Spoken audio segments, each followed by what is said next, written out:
Welcome back, Rocky Road family. You have a very starstruck Kristen here today because I'm speaking to someone who I started following casually on Instagram, I don't know, probably over a year ago, and just decided to reach out because I felt like we had a lot in common as far as coping skills and loving the outdoors. So today we have our new friend, Nichole, the Nomad. So hi, Nichole. Welcome. I'm so glad to have you here. Thank you so much. I'm so excited to be here.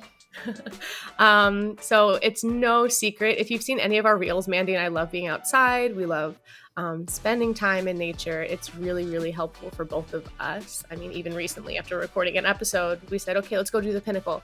And we just did a couple it was about a couple miles just to clear our brains a little bit. So I feel like we can relate a lot of to a lot of the content that you share. But I think the most important thing to talk to you about today is something you've said is that hiking saved your life. And that's a pretty big statement. So I'm going to jump in by just asking, you felt like your life needed saving and hiking was there. So bring us back to how it started, how you found hiking, and how it saved you. How it started? Well, let's go way back. So growing up, I always felt like something was off with me because I just felt really sad and anxious. Like I would get anxious over anything, like raising my hand to like ask to go to the bathroom in class, like random things. And everyone else seemed so happy. And I think when I was growing up, mental health wasn't as big of a topic as it is now. It wasn't talked about as much. And so you learn about it in health class, but I just felt sort of like ashamed. And I was like, well, I'm not depressed. Like I don't have anxiety. That's not who I am. And I carried that probably through high school. And then once I got into college, I finally admitted to myself that I was struggling. And then I did nothing about it. And so it sort of spiraled even more. I ended up with an eating disorder at the end of college. And then when I graduated college, every college student feels incredibly lost because you feel all this pressure that you have to like find what you're supposed to be doing for the rest of your life. And it's like, I'm so young. Like, how do I know that? And so I think it was sort of just, unfortunately, like a bunch of events that just sort of led me to just continue to spiral down. And I got to this point where I just didn't know what to do. I didn't think it was going to get better. And I really didn't want to like be here anymore. And the thoughts went into like just the darkest place I have ever been in. And unfortunately, it just kept getting worse. And I was doing it to myself too. So I started drinking a lot because that's the only time I really felt free. I'm an overthinker. I'm really hard on myself. And so that sort of just, I don't know, made me feel free in a really bad way. And then I remember there was a point where I literally didn't even like get out of bed. Like the only time I would get out of bed is just to go to my part-time job. And one day, I don't know what it is, but I woke up and I remember thinking like my life is not going to change unless I begin to change it. And it was sort of like this light bulb moment. And I have no idea like what I have to thank for that. But I remember Googling like what to do when you're sad, and go for a hike came up. And so I called my friend and we went for a hike. And it was the first time in what felt like forever that I was able to just feel totally free from everything, including myself. I was so present, wasn't thinking about anything. And it was just this incredible experience that I felt like I've never, had before. And then I just became addicted to that because after that hike, I felt so clear, or I could see clearly what I was doing to myself. And I was like, okay, now I need to make a change. Like this needs to be the turning point. And I feel like if I never went for that hike, I don't know if I would have like ever came to that conclusion, that's why I say like, I think hiking truly saved my life, because I think that was just such a pivotal moment in my life.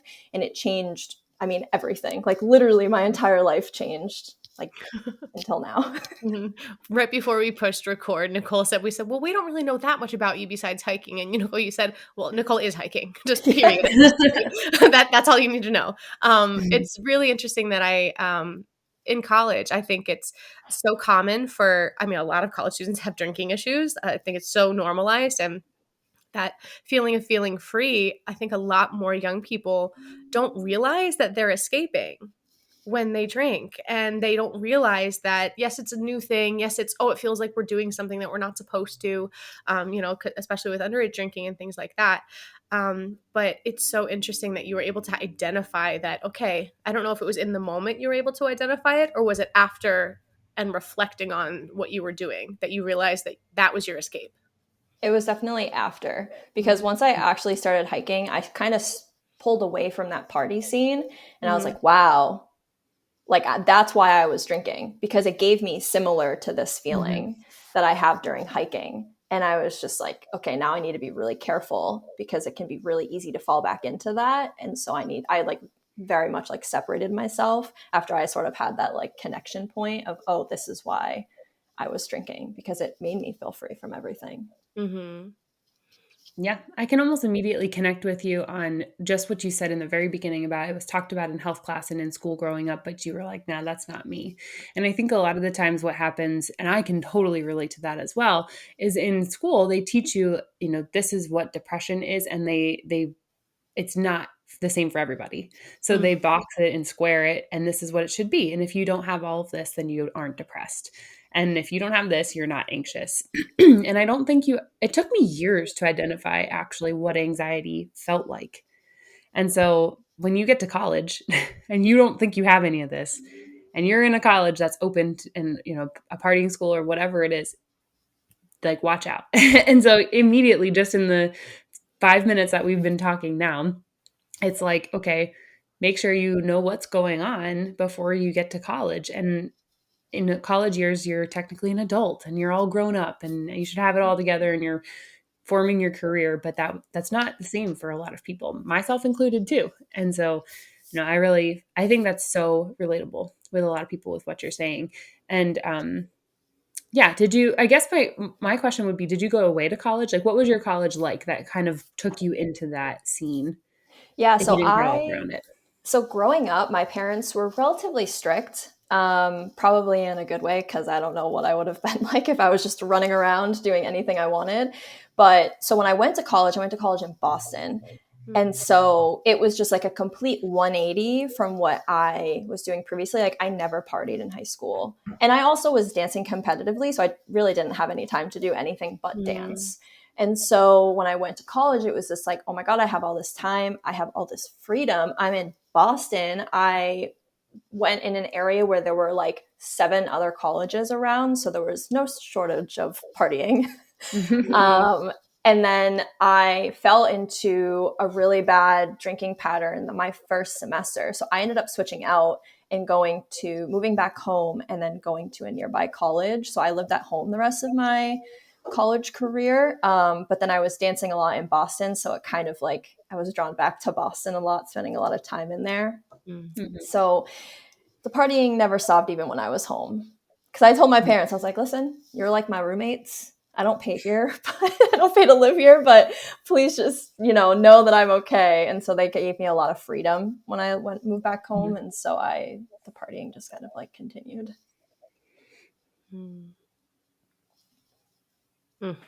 Yeah, it's interesting. I've been to Boston a couple times, and it on the surface, it's like it's an historical place. It's such a prim and proper town, but then there's such a high concentration of young people there that it's kind of like State College, where it's like, oh, there's historical relevance. And Philly, there's you went to Philly, Mandy. There's historical relevance. It's such an old place in America, and then it's like, oh no, we're gonna go ahead and ruin that facade. Yeah, I think a lot of people try to connect like how we grew up with the reasons that we have issues now, but I kind of respect the way that you just said it's probably a good thing that my parents were strict. Because a lot of people will say I am my way because my parents X, Y, and Z, or because my parents X, Y, and Z. And you're like, no, I probably needed that boundary. So I respect that. Yeah, I think I look at like other people I grew up with and what not necessarily like friends with, and I look at their life path versus like my life path. And not to say there's anything wrong with their life path, it's just very different. And I think my parents taught me routine and discipline, especially because I was dancing so much. And they also taught me to kind of like, I guess, like respect them a little bit. No, I wasn't like a little angel child, trust me. But I think they taught me a lot because they didn't let me do a lot, which is kind of like weird to say. But for a really long time, I did blame them. I was like, you're the reason why like I want to go out and party so much and all of this. But then I like kind of had to reflect back, and I was like, it's like really bad on my part to blame other people when they truly didn't they were just doing what they thought was right. And in the grand scheme of things, there was nothing wrong with that either. And so a lot of the times, like, rather than like trying to put my emotions or why I'm going through something on something else, I try to reflect back in and be like, okay, well, at the end of the day, it's me. So like, how, like, what did I do to get here? It's not anyone else's fault. They could have, you know, it could have been part of the reason, but at the end of the day, it's me. So yeah, I think parents oftentimes in homes that are sustainable and stable, that they're doing the best they can. So I've often said too, you grow up, your parents do the best that they can, but they're not perfect either. So then you spend your college years and the rest of your 20s figuring out, undoing what your parents did and figuring out how to redo and restructure who you are. And you can use those tools that your parents gave you and then change them or alter them or adjust them to fit your personality and who we are now and in this world that we live in today. So, but I want to ask you about your dancing career. You said you were competitively dancing. Is that something you started at a young age? yeah, so I actually started out with gymnastics when I was really, really young. And then I went to go do, someone was going to spot me for a backflip and they were thought I could do it on my own. So they like took the spot out of it and I fell on my head. And so I was traumatized. I was like, never going upside down again. So went into dance. Yeah, from a very young age, started competitively dancing. And so that was a really interesting time in my life because I think, it's opened up so many opportunities as I got older. And I mean, I got to go to Germany when I was 12 to represent the US in the dance Olympics. And so Wow. just like these crazy opportunities that I probably would have never had if I wasn't competitively dancing. But at the same time, I like, when I look back on it now, I'm like, oh, this kind of like makes sense of why I'm a perfectionist and why I'm really hard on myself, because I started at such a young age. And being in that competitive space at such a young age, you don't realize like what it does to you until later in life. But it was great. Besides that, like, I mean, my dancing career was amazing. And dance was sort of like hiking for me, where in the moment when you're on stage performing, there's nothing else that matters and you're so free from everything. And so I think that's why I also kind of was like drawn to hiking a little bit, because it gave me that sort of like same feeling when I didn't have it anymore from dance. Well, it I doesn't danced surprise for me 10 that. years growing up. Go ahead. Interrupt me. I said I danced for 10 years too growing up. So it was, I know what it's like to feel that perfectionist because you just get in trouble if it's not perfect. And also as musicians, both Kristen and I are musicians too. So that in itself is very perfectionistic as well. Like it has to be perfect. If you play a wrong note, it's very obvious. So Yeah. that's not, I get that. I feel like we're like the same brainwave of overthinkers, perfectionists. I feel like we have we're very similar. I can totally relate to everything you're saying about that. When I talk to other dancers, they're very similar too. They're like, when you're growing up, and especially when you're competitively dancing, you want to be in the front line. And so to be in the front line, you have to be the best. And so you put this unnecessary pressure on yourself, even as a young kid, and you don't realize you're doing it in the moment. And then you're really hard on yourself when you don't get up there. And so, yeah, I mean, every time I talk to a dancer, they're like, I'm the same way. Don't worry about it. Makes sense. Go ahead, Kristen. Well, it doesn't surprise me that you were so physically involved in your hobby, like your career as a dancer, that you needed something that was a coping skill that was also very physically taxing. There's a lot of dancers who have very short careers because their bodies stop working in whatever ways because of injury or stress, or it could be mental illness that stops their career. And so, do you notice yourself overthinking the benefits of your hiking as though you were doing it as a sport, or are you able to really turn that part of your dancer's brain off, even though it's a physical activity? Like, do you think about, okay, my knee needs to be in this direction because it's the best form to go down the hill, or else I'm going to absolutely feel it tomorrow, and things like that? Like, do you have that ability to just enjoy? Yeah, I think with hiking, I have been able to kind of turn everything off. And I think it's because I grew up dancing. Yes, I loved it, but my parents put me in it. With hiking, I found it on my own. And so it was sort of like this special thing to me. I'm not trying to be the fastest hiker. I'm not trying to be the best hiker. I'm just trying to be out there enjoying it. And so it's just really nice to be able to go out there and enjoy it, and I don't overthink too much about Mm. anything. I think at first I did because I thought I was going to get eaten by a bear or something like that, but now I'm like, I'm okay. So I am able to kind of just completely be free in that moment rather than like overthinking really anything. Mm. Mhm. How many I wanna we've heard kind of a little bit about your story, and I'm sure it'll come up more, but I really just wanna dive into hiking. Like, what do you hike? Where do you hike? What do you do you have, like, a record of how many hikes you've done, or how do you keep track of them? With that kind of personality, I feel like you don't just pick a trail and go and then never record it or, like, keep some kind of record of it. So, how do you do that, and how do you choose what you do? And, maybe, like, what's the longest hike you've ever been on? And So when I first started hiking, I knew myself enough that I was like, if I don't set a goal, I'm not going to continue. There's a big chance that I'm not going to continue doing it. As much as like I love hiking and it's giving me all this clarity, I knew I needed to set some sort of goal for myself. And so in New Hampshire, there's the 48 4,000 footers, which is 48 mountains over 4,000 feet. And there's some other criteria that they have to fit in as well. And I was like, okay, I'm going to do that.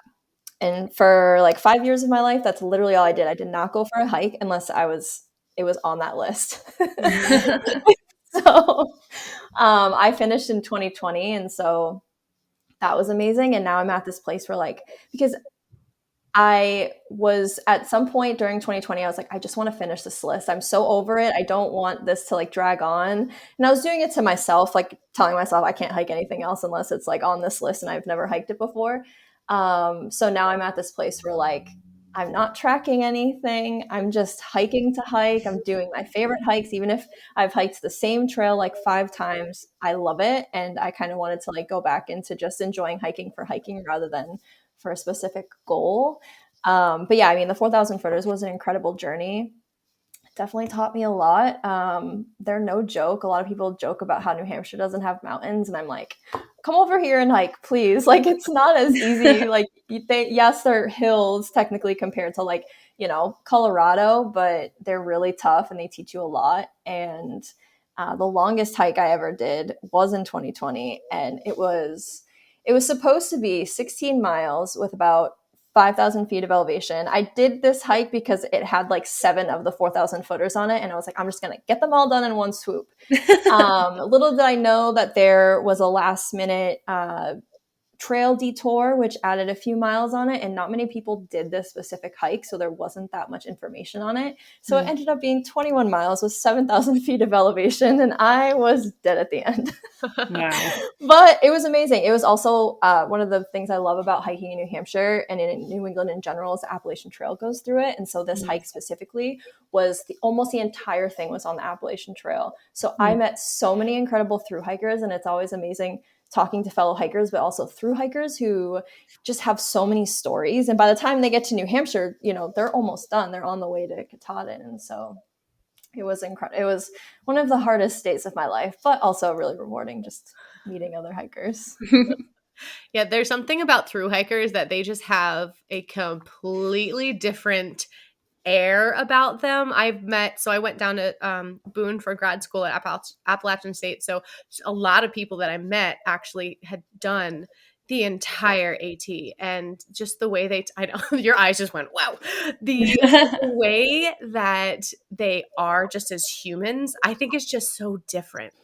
Because the way that one of my friends put it, it's once you eat bologna sandwiches for 3 weeks straight and don't shower for a week and nobody cares, and you just can walk in silence for 6 hours with the same person, never introduce yourself, and then go your separate ways. There's just something natural and organic about all of those interactions. I don't think I could ever do the entire thing, but it's really cool to talk to people. So what are some interesting conversations you have with those people? I think just like, because as soon as I know that they're a through hiker, because you can kind of tell too, I was like, oh my God, tell me a story. Like I just asked them, I was like, tell me something. And so I think just like hearing their stories of how they got there and just hearing their favorite moments on the trail have been really nice. And hearing some people were open about why they were through hiking. Like some people just want to through hike because they love hiking, but I think a lot of people are going through something or have went through something and they just need that time by themselves. And so I met a guy who has who went through a lot of similar things to me, as I did, I should say. And so it was just really amazing connecting with him. And I spent like an hour talking to him, which, I ended up hiking like 3 hours in the dark because of it, but it was so worth it. And just, I think one thing I love about hiking is, you're all out there enjoying it, and you all have this like shared passion. And so I think a lot more people are open to talk. Like, I just feel like I have all these really deep conversations with hikers and through hikers when I'm hiking that I wouldn't normally have with just like if I was walking down the street with anyone.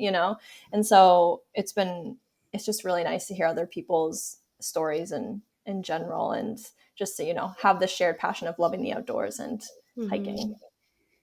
Yeah, we have the Appalachian Trail near us too. It runs here through Pennsylvania, which is where we were the other week when we were hiking together. It was on part of the Appalachian Trail. And I've actually met some people that were through hiking, just being it, there's some trails around here that are Appalachian Trail, and I've met a few of them growing up, and they were like, yeah, by the time they get to Pennsylvania, they're also getting up there on probably the final third of the hike itself. And they said it takes 4 or 5 months or something. And fun fact, when I was really little and I found out about this, I was like, oh, that's the best honeymoon. I want to do that. I'm going to get married. I'm going to quit my job, and I'm going to hike the Appalachian Trail with my spouse. And now in reality, as an adult, I'm like, who can afford that? Just not work for 6 months and just go hike. I mean, two people can, for sure. Like, I'm not downplaying it, but it is really beautiful, and it takes you through just a really pretty journey. So, it's, I don't know, it's just kind of cool even to know that you're on like a different part of it, and from where we're talking, and it's still the same trail. But yeah, people do some really cool things out there, and it is really cool to meet them and talk to them. Do you have you ever gone overnight? Do you do overnight hikes, or do you really just try to focus on day hikes? I've started doing a little bit of backpacking. I want to do more of it this year. I wanted to do more of it last year, but I felt like the weather never cooperated. I'm very much a fair weather hiker. And I'm like, I like to hike when it's nice out and it's sunny, and I know I'm not going to get poured on and whatever. And some people, tell me that I'm a lesser hiker because of that. And I'm like, that's your opinion. Doesn't matter. And so, I'm like really hoping to get into it more. And also with New Hampshire, we have these huts on top of some of our mountains.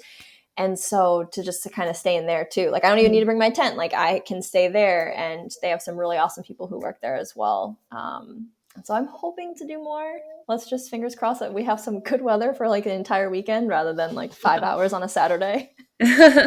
Oh yeah, so Mandy and I were just at an overnight a couple hours away, but it was 20 degrees difference between Saturday and Sunday. And I was like, what is happening? It doesn't make any sense sometimes, where it's like, okay, I'm going to plan to go on this day, but I have to leave by the time the temperature drops 10 degrees. Plus, when you're higher in elevation, it's automatically a totally different game. So I'm hopeful for that you'll be able to do that too, because it'll be some really cool stories.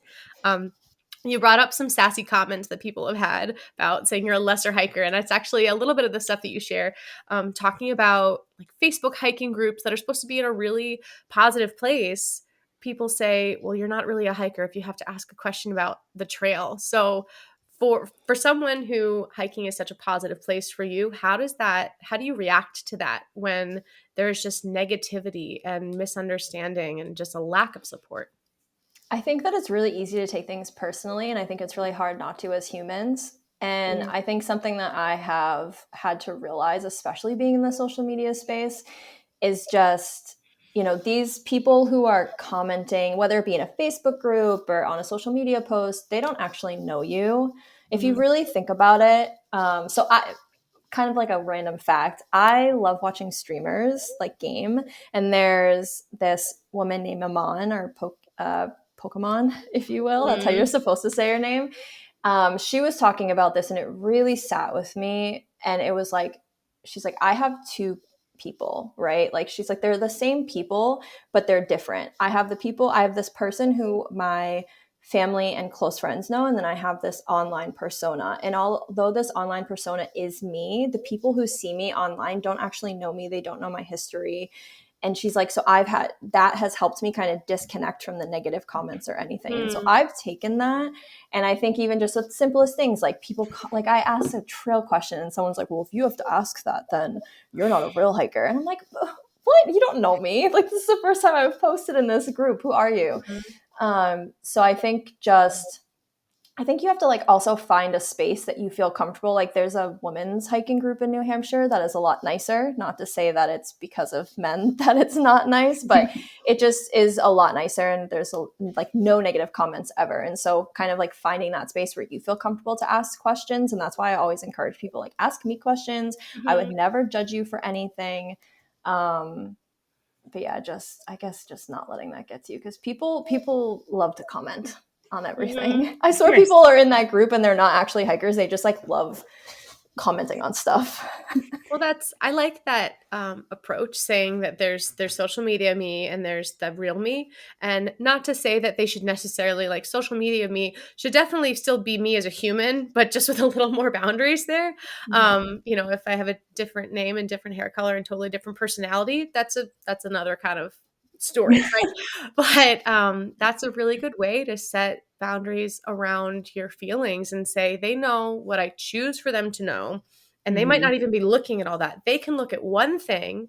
They can maybe not like a word that I used, and now I am that word. And to that person, I am this tiny little bit. And they didn't even care to look at the rest of what I have to provide. I'm really curious about people who are in hiking groups that don't even hike. That seems so very bizarre and so very interesting. And I want to talk to them and ask them what's missing that they need to go seek out people to be rude to. Yeah, I think it's just interesting because I find that with like people who comment negatively, it's like, okay, well, what are they going through that makes them feel like that? I mean, that I don't know. I just feel like I'm in a happy place, and I would never comment these things on someone else's post. And so kind of like thinking about like, well, what are they going through, and kind of realizing that they might be going through something, and they might be taking it out on you. Not that that makes that right, but it's sort of just a way to kind of, again, just separate it a little bit and almost feel a little bit of sympathy of like they're probably not the happiest person. So, but yeah, it's the people in the hiking Facebook groups, I'm like, do you just come in here to see people's selfies, which is great. Like maybe you can't go hiking for whatever reason, but then don't sit there and tell me I'm not a hiker because I'm asking a trail condition question, it's, yeah. I think my question for you, I've done a fair share of hiking myself too, in this area, but also out in the Southwest.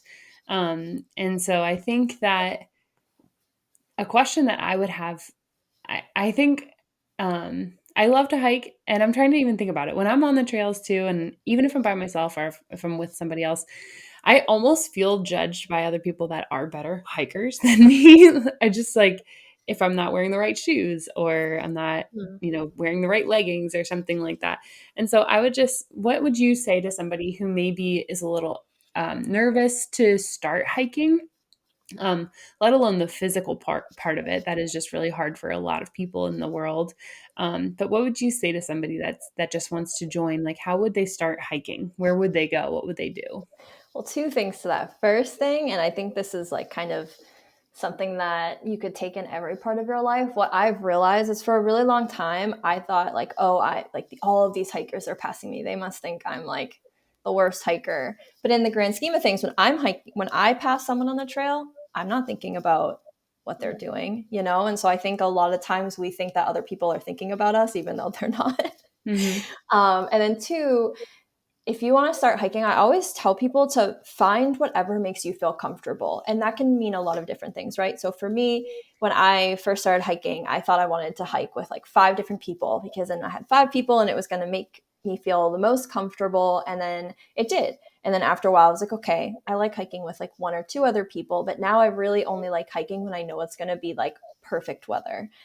And so that's what makes me feel comfortable. So I'm going to do it, because hiking is uncomfortable, right? It's not like I wish I could just sprint up the mountain with no pain whatsoever, but it's a very uncomfortable situation, whether it's mentally and physically. And so to do things in your life, or not life, to do things preparing for the hike that are going to make you feel more comfortable is just, it's what you need. And I still do it to this day. I mean, like I said, I'm a fair weather hiker. It's what makes me feel comfortable, what makes me feel the most comfortable. And so I'm going to do it because hiking is very uncomfortable. And if I can have one thing on that hike that makes me feel comfortable, then yeah. And just do your research. I think that there's a lot of people who, especially, you know, in New Hampshire, we have a hike that has like 5,000 reviews on Ultra Trails, and it's 5 stars. It's stunning, but it's also this 10-mile hike where you gain almost 5,000 feet of elevation. I think a lot of people miss that. They just like, oh, this is beautiful hike. Everyone does it. And so unfortunately, there's a lot of rescues that happen on that. And so just making sure that you do your research and setting yourself up for success. Like when you go on your first hike, do something that you know you're going to crush. Like you're like, this is going to be easy. Because it's going to help your confidence. And no matter what, you're gaining experience. And then kind of like slowly work your way up. Because I didn't do that. I did like a 9-mile hike with 4,000 feet of elevation as like one of my second hikes. And I was like, never again. My confidence was so low. I mean, we all need to be humbled, but maybe not the first time we do something. Yeah, exactly. When I first moved down south, it was like a grad school orientation thing. And this one girl stood up. She goes, by the way, I know we all want to get to know each other. I'm going to go do a hike after this. If you want to join me, come and like meet me afterwards and we'll all get to know each other. So I went up to her. Her name was Anne. And she again had just gotten done the AT like 6 months ago. When we met, and I shook her hand. She said, okay, let's go meet me at this place and we're going to do it. And then I didn't do my research. I didn't know that we were doing the Grandfather Profile Trail in Boone, North Carolina, it rained on us. It was like, you have ladders, you have chains and pulleys, and it's worth it. Except it was foggy the day that we went. But on a normal day, it's worth it. But it took us about 8 hours. And I'm sitting here like, I have running shoes on. I'm like, I at that point was a 5K a day kind of person. And I'm sitting here doing this 14-mile like monster of a hike saying, I don't know any of these people. They don't know each other. None of us are going to say, can we turn around and go back? So it's one of those things where we're just like, maybe we could have thought about this a little bit beforehand. But because of that, like we shared a really cool experience together. And I think it was meaningful in our friendship. And we all kind of parted ways a little bit because we were in different programs after that.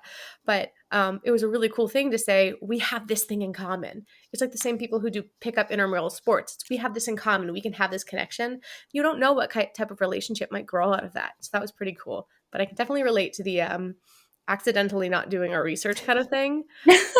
But then after that turned into one of my favorite hikes because it was nostalgic in a way, because it was the first hike that I did in Boone. And it challenged me in a different way every single time, which I loved. Yeah. Have you been down to North Carolina and hiked those Appalachians yet? Not yet. I've like, every time I hike, I'm like, I need to get away from the East Coast. I don't know why. I love the East Coast, but I really, really, really want to explore North Carolina and Tennessee. I feel like that whole area is just stunning. Yeah. Smokies. I haven't been quite to the Tennessee area, but I mean, I'm biased because I went to school down there for years, but man, I think so few people know how beautiful Western North Carolina is. Yeah. So I want to go ahead. I was just going to say that I think there's 2 different ways to kind of monitor yourself, because I think Kristen and I found out too that we did a hike that we could usually do pretty easily. And because it's wintertime and because both of us have just, had a year, we're kind of like huffing and puffing up this mountain that we would not normally be like struggling to get up. And so I think it's just kind of like what you were saying is really what makes you feel comfortable, but also just being real with yourself. Like, what can you hike and what can't you hike, and what can you commit to and what can't you commit to, because you don't want to overcommit. And then, like you said, you just feel like a huge failure in a way. I mean, if you can complete it and everything, that's great. But when you're hiking, you're out 4 or 5 miles from your car. It's not like you could just call your car to come pick you up and just leave from there. Like, you have to figure a way to get back. And so just being smart, like you said, so you don't get called out there, or, like an emergency or something that would be dangerous, just like knowing your own limits. So, yeah, that makes a lot of sense. But, and being okay to turn around too. Also, I think a lot of people are like, well, I'm out, like if they're doing a 10-mile hike, they're like, well, I've already hiked 4 miles. Like, I'm just going to finish.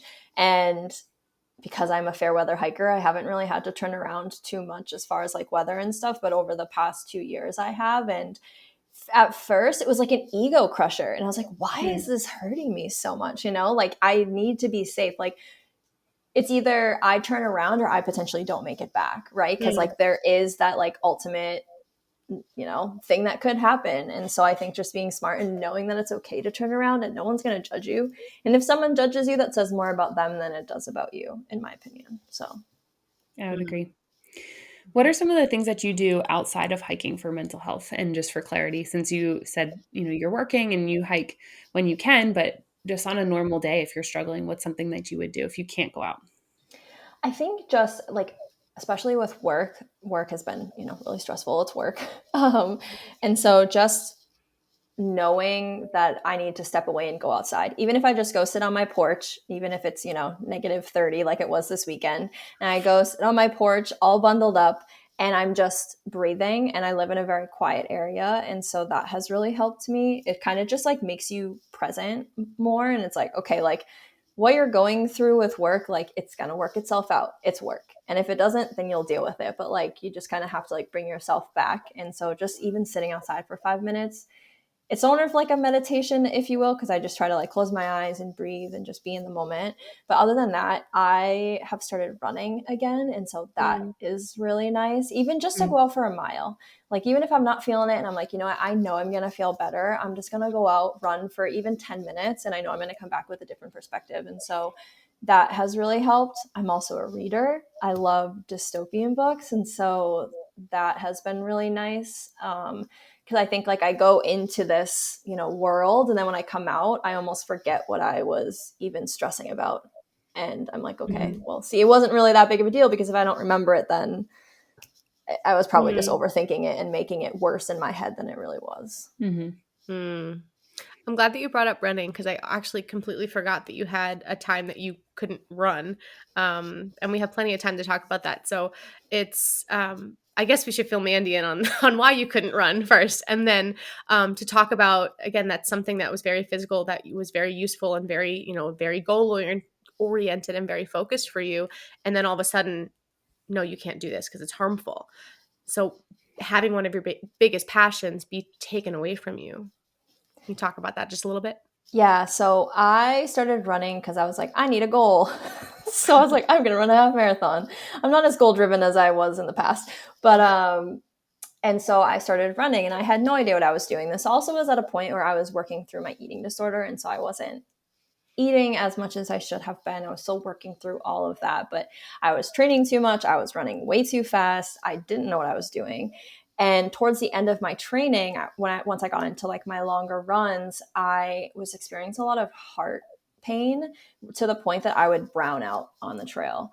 And then that also went into like, I would be sitting at work, and then randomly I would start browning out from how much pain I was having. And so I ended up going to the doctors and did a ton of tests, and I have a heart murmur.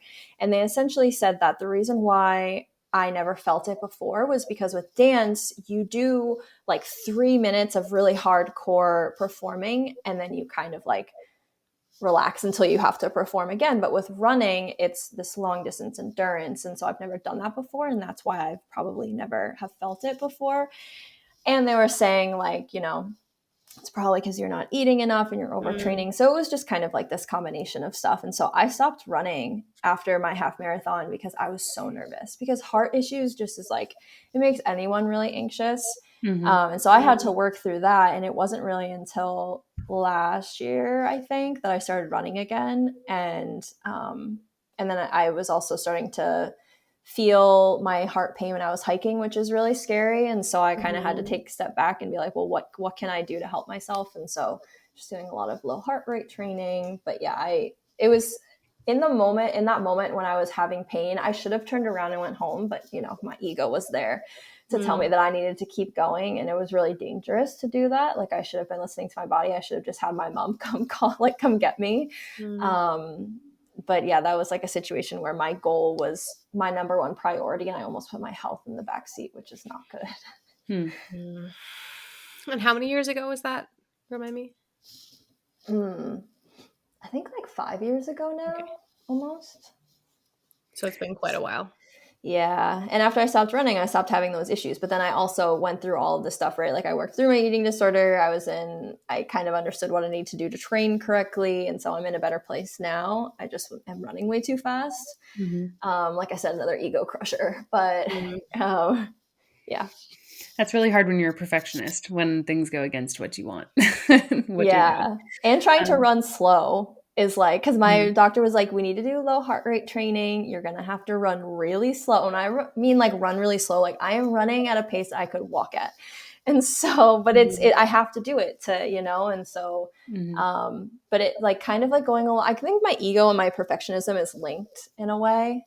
And Mm. so just I had to keep reminding myself like it's fine. Like and this doesn't have to be perfect. I'm literally running to run. I'm not running for anything else. I'm running for my health. I'm running because it helps me in difficult situations have that clarity, and so kind of just to help with take that perfectionism away, like it's Mm. okay. Like you're mhm, literally just running to run. You don't need to be perfect. I want to rewind a little bit because you've spoken a lot about, I think the way that you speak about reflecting on things that have happened in your life and the way that you've worked through things, it has a lot of self awareness. And a lot of people, even who have been through therapy and been through different treatment, don't necessarily have that level of self awareness. So, can I ask you, besides Googling what to do when you're feeling sad, that's a great start. What are the other things that has helped you? Like, have you been in group therapy, individual therapy? Has there been any sort of different treatment besides your own self personal work, which again is very important work? And let me tell you, I don't have to preach to this choir about the meditative benefits of being alone on a hike, because the change can happen in your brain when you're out there by yourself. But walk me through another couple of things that you've done to get to where you are today. I did a little bit of therapy, probably at a time where I wasn't ready to talk about anything I was going through, but that was kind of like a nice push that I needed. Mm, And then other than that, like I think I just lucked out in life because my husband is really amazing and he's mm, someone who meditates actively and he has this completely different perspective on life. And I think having seeing that and seeing the way that he's worked through, his anxiety in the past and just kind of like he gives me this different perspective. And I think that's why I like always try to reflect, because in the moment when you're going through whatever, it's really you just have to almost like feel your feels and be like, I know I'm going to get out of this, and then mm, later you can sort of take a step back and reflect. And I think he's a huge reason why I'm able to do that, because like I said, he's just had this like different perspective, and so I think I've just like I said, looked out on life a little bit. um but yeah, I think also something, and this is more of just like a I've learned over time, is like you can blame things all you want, and yes, the external things can cause you or help kind of like push you along in one direction of things that you've went through, but at the end of the day you also have to like part of that is on you. And I think when you understand that, it helps you reflect in a different way when you go through things. Like, mm, yes, like work was really stressful, but like what could I have done differently to help myself go through that? Or like, I don't know, just kind of like, putting a little bit more self-awareness on you and taking accountability for things, because I think it's really easy to push them on other things. And although they could have been part of the reason why you're feeling the way you're feeling or going through what you're going through, at the end of the day it's you. And mm. you kind of have to like take accountability, and once you do that, it's like it changes your perspective on so much. mhm, That's huge. Yeah, that's that bit of kind of self, like putting the mirror on yourself, is something so many people are not willing to do at all. mhm, And I've been the bad guy in situations. We've all been the villain in someone else's story. Absolutely. But so mhm, few people are able to not only see that, but be able to admit that, work on that, and then make that better. It's much more, there's so many more fingers pointed in the other direction than, okay, what could I have done better in that situation? I do that every single day because I have a hothead sometimes, especially with my husband. Like, I'm like, oh, okay, slow down. So I really admire that about you. mhm. I'm interested to take just a little bit of a turn here to have you talk more about your eating disorder, if you don't mind, and just talk about what that journey looked like for you and how that began, how you processed through that, and what you're doing now. Kristen and I have had this. We've had somebody on before talking about body image, and we know that you can't avoid food. So you need it or else you Mhm. aren't here. We've talked about this in other podcasts before too, where you can eliminate alcohol, you can eliminate drugs and not have to deal with them ever. The temptations are there, sure, but you don't need to put them in your body. You need to ingest food. So I would just love to hear your journey through the eating disorder and how you overcame that and what you're doing now to just maintain a healthy relationship with food. Yeah, so when I first got into like professionally dancing, I think I was really young, and to be professionally dancing in an audience that has 18,000 people, it's really difficult to drown out the noise of what people have to say about your body. Um, and that sort of was really difficult for me. And I think seeing these other people who I dance with, who I looked up to, who would be like, oh, I wish I could change this, or I need to do this. It kind of made me look at myself. I'm like, well, I love, Mm. like, they look perfect to me. Like, what's wrong with me that I'm not seeing? And like I said, I was really young. And so I think that was one of the reasons why I ended up turning down into the eating disorder route, because I just didn't, I don't, and I was in a really bad headspace, right? I was already in a bad headspace, already dealing with a lot. And so it was like this recipe for disaster. And I dealt with that for a really long time. I mean, it's still something that is in the back of my mind. I catch myself even now being like, I'm avoiding that food because in my head, it's going to make me fat. You know what I mean? Or like, I'm not eating salt because I think it's going to make me gain weight. It's crazy. Mm. But I think the way I worked through that was I was a very goal oriented person. And so when I first started hiking, I was still dealing with my eating disorder, but I was like, okay, well, I need a goal for hiking. But then I was like, okay, well, I need to feel good while I'm hiking. So I need to fuel my body to feel good. And so it was almost like this, like, I need to eat to hike. And so that is what truly helped me, like, push me in the right direction. Mm-hmm. And just kind of seeing fuel as the source that's going to help me get to my goals. And I think too, like, body dysmorphia is so real. And I think a lot of people go through it. I personally think almost every single person goes through it. Like, you're going to look at yourself in a different perspective every day. And so just to kind of, I really don't look at myself in mirrors anymore. And I know that's not, like, I should be able to, but it's just something that I'm continuously going through. And so I've kind of been like, all right, well, if I look at myself in the mirror, I'm going to say like 3 things that I love. I'm like, oh, I'm so strong. I'm like, I don't know, my butt's looking great today. Like, I don't know. You know what I mean? Just like random things. Compliment where it's due. That's how. Even if I don't feel it, I'm still going to say it. Like, I know, because if I don't, I know my mind is going to go in the opposite direction, and it's just going to kind of like go into this downward spiral. So I think to this day, like, I still go through it. And when I first had an eating disorder, I was in college. So that was like 12 years ago, so it was like, I still am going through that. And that was something that I had to also come to terms with. Like, this isn't like a flip of the switch and everything's going to be gone. Like, I'm still going to have moments 10 years later where I am still kind of going back to those thoughts. And so, but yeah, just kind of like just switching my perspective. I think knowing that food was going to be my fuel to hike, and I really wanted to hike, was something that really, really helped me. And then also, I think one of the things is I never wanted to talk about it because I was very ashamed of it. But I knew, like, once I started talking about it, I was like, oh, I feel better. And so I started talking about it more. And I was like, oh, well, like, I need to talk about it in order to like heal completely from it and be able to move forward in a more like positive direction, do that self-reflection of like, I was going through this, like, how was I feeling? How can I prevent this from happening? So that's been really helpful too. When I Yeah, talk, it I almost go on a sounds. tangent, so just bring me back if you need me to. No, it sounds like simultaneously the hiking helped you heal the eating because, like you said, you needed to eat well and eat protein to have the energy to go and hike and do what you really wanted to do.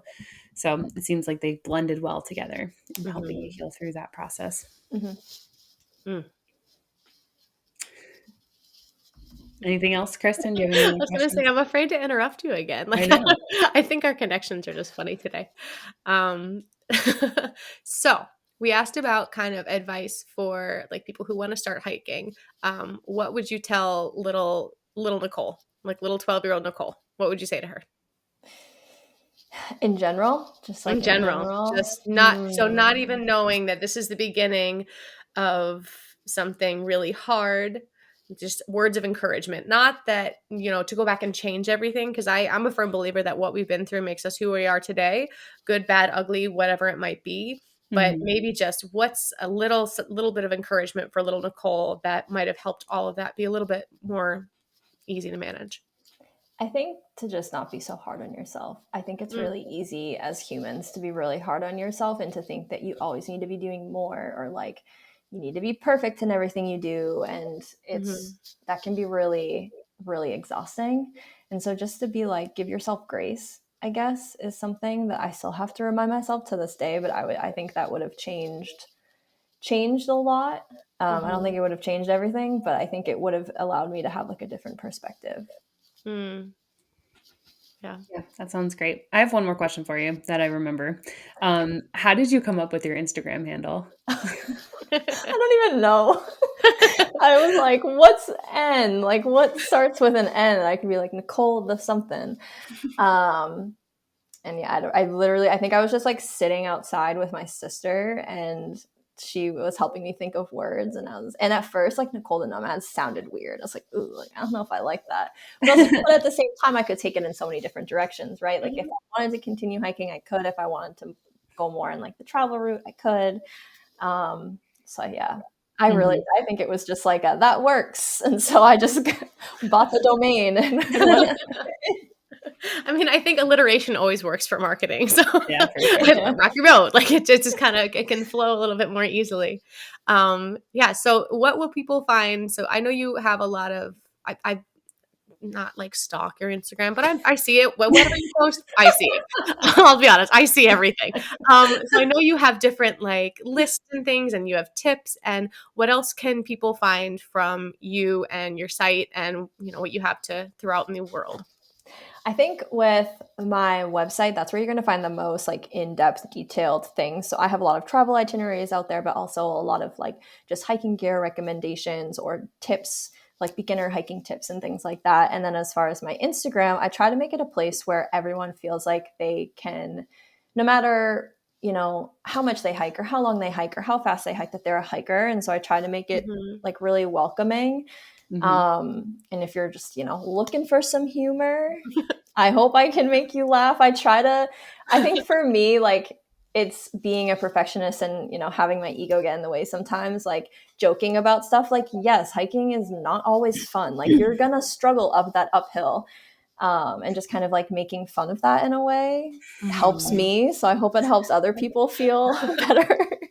When when we post your episode, I'm going to post my favorite reel that you've done so far. It's like 5 different songs, like the different stages of a hike. And Oh my I God, most yes. appreciate it because it's music based. Like each section has its own little bit of music, and then it gets metal, and then it's Gangster's Paradise, and it's like all over the place in a hilarious way that's so relatable. And so I think as a bottom line, that's what I appreciate most about what you share, is that it's you, it's real. It's like sometimes you got your hair up in a messy bun. Sometimes you obviously are just about to go outside or had just come back from inside, and just like you're a real human and you're a real person talking to other real people. Yeah, I think that's something that almost I wish I had, because I think growing up, like, we grew up in like such this weird age where like, you know, body image wasn't a huge topic, and like it was the Victoria's Secret model looking girls who were Mm, like the idealistic girls. And so I think just kind of like normalizing being a human is just mhm. like really nice, and I wish I had that. And so that's why I try to like make it really a welcoming community of like, I don't care how long you hike or how much you hike or how fast you hike, or if you hiked one day in your entire life, like, you're a hiker, like, welcome. Welcome in. Mhm. My favorite ones are the hiking ones with the realistic sound behind them that aren't covered with music, that you're huffing and puffing, and then it's just the reality that like this is not easy to do. I videotaped myself struggling on a trail, and then a trail runner came up behind me, and I was like, that was so embarrassing. Because because I was like recording myself and like talking about how much I was struggling, and then this trail runner just is like coming by and he's like, oh hey, sorry. And I'm like, Yeah. I'm first like, of all, you are wait not a minute. real human. The fact that you can run this elevation and like just with ease, that you're not even breathing heavy. And to get to that point, it was already like 6 miles. So I'm like, you were running and it's been 6 miles. Like, what are you like? Oh my All the power gosh. to you. That's crazy. That's Some amazing. people, they just could do it. And that's great. More power to them. That's awesome. But yeah, it is very funny. I'm going to ask our song question with a preface question. We always ask our guests about a song that's really either really meaningful for them or was specific to a certain point in their life. But before we go into that, I want to know, do you listen to music or do you listen to nature on your hikes? Or does it Oh, depend? I've always nature for a bunch of different reasons. I think it just helps me be more present, but also like, especially when I'm hiking solo, I want to be able to hear what's going on around me. Because I mean, my first solo hike, I saw a bear. And so if I had Oh my headphones gosh. in, I probably wouldn't have seen it. And so just, yeah, so I'm definitely a nature sound gal while hiking. Mhm. That's Awesome. awesome. Yeah. So do you have a specific song that you feel like you relate very well to, either in a difficult point or one that gets you motivated, or just a favorite song that would help our guests get to know you a little bit better? This is really interesting because I feel like with music, I'm not really like ever attached to things. Like I know a lot of people love Taylor Swift and like they like her songs like are very what's the word I'm looking for? Catchy. Like yes. And Mm. like you feel like you're like, yes, like I understand what you're saying and you understand me. For me, I'm just like I like things that are happy. And so actually what just popped in my head is my favorite all-time song ever is Return of the Mac. I do not know why, but I love that song. It is like if you put that song on, like I am in my happy place and whatever I was going through out the window and I'm just a happy gal. It doesn't have to make sense.